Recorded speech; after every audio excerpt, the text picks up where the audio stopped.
ويجب على من يستطيع أن ينصحهم وأن يرشدهم إلى الحق وأن يحذرهم من هذا الباطل.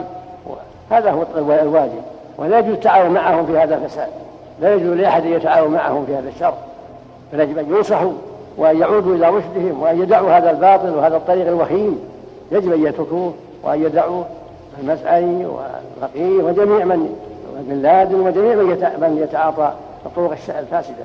يجب أن يحذروا من هذه الطرق، ويجب أن لا يتعاون معهم، ويجب أن ينصحوا حتى يرجعوا إلى الصواب، حتى يرجعوا إلى الحق، حتى يدعوا ما هم فيه من الباطل وأسباب الفرقة والاختلاف.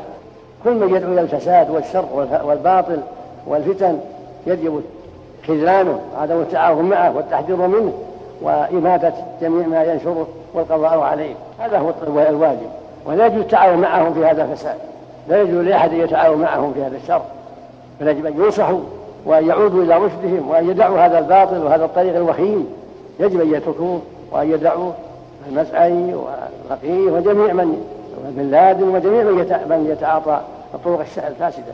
هم دعاة شر عظيم وفساد كبير. لكن فيه أناس منذ أن ظهر هذا الشريط وهم يحاولون إخفاء هذا الشريط ولا يريدونه. الشريط إلى الآن لم يظهر في الأسواق أو يظهر أمام الملأ للشباب.